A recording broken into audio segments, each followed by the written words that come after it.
Hello students, बहुत बहुत स्वागत है नवसृजन एकेडमी में आप सबों का।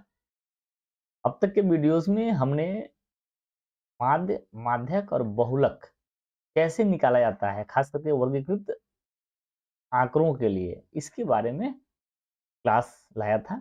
आज का जो हमारा क्लास है वह बेसिकली माध्य, माध्यक और बहुलक की उपयोगिता विभिन्न स्थिति और हमारी आवश्यकताओं के अनुसार कब माध्य, माध्यक और बहुलक में से किसका उपयोग करना ज्यादा बेटर होता है, आज की क्लास में हम लोग इसी के बारे में चर्चा करें।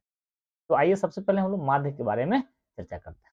माध्य जो है केंद्रीय प्रवृत्ति को मापने का सबसे सामान्य एवं अधिक प्रचलित तरीका है। क्यों? क्योंकि यह सभी अवलोकनों को ध्यान में रखता है और अधिकतम न्यूनतम मानों के मध्य। तो माध्य जो है ये सबसे अधिक प्रचलित तरीका है।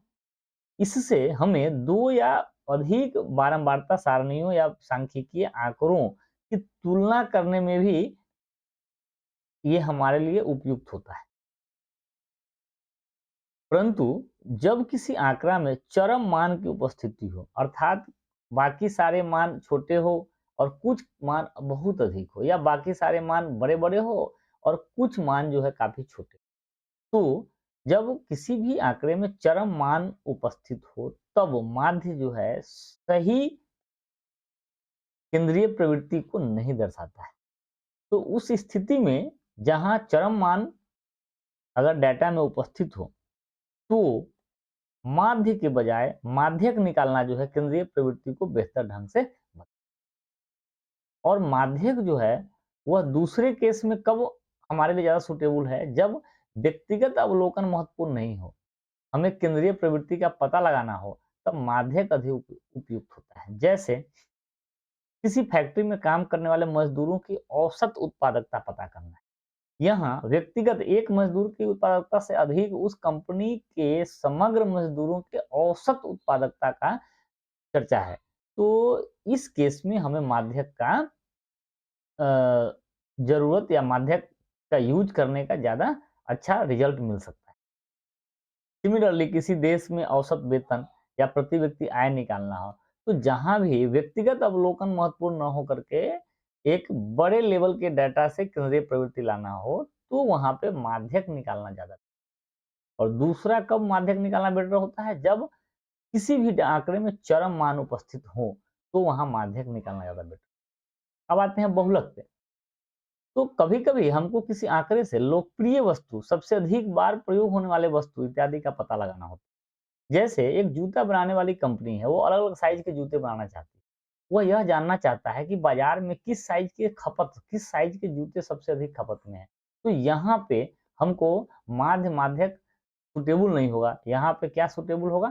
क्योंकि बहुलक। क्यों? क्योंकि बहुलक क्या होता है, सबसे अधिक बारंबारता वाले जो चर मान होते हैं वही बहुलक होता है। तो जिस साइज का खपत सबसे अधिक होगा, जिस साइज की बारंबारताएं सबसे अधिक होगी, उस कंपनी को उसी साइज का जूता ज्यादा मात्रा में बनाना होगा।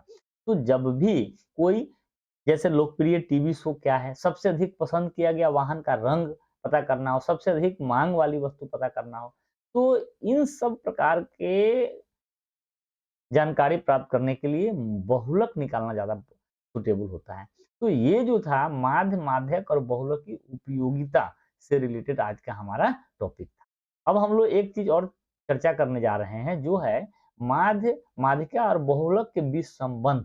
केंद्रीय प्रवृत्ति की जो ये 3 मापक हैं, उनके बीच एक संबंध होता है। ये संबंध प्रयोगों के द्वारा आधार पर लाया गया है। क्या संबंध होता है? तो 3 गुने median equal to mode plus 2 into mean. ये जो संबंध है कार्ल पियर्सन द्वारा स्थापित किया गया था।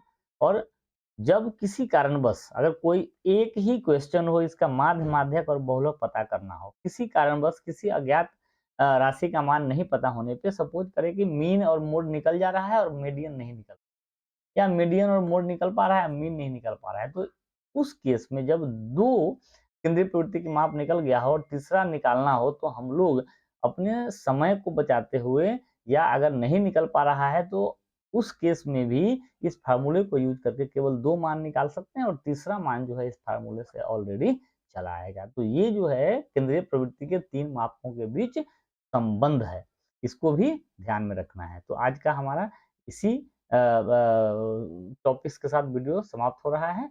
आशा करते हैं आपको ये टॉपिक पसंद आया होगा।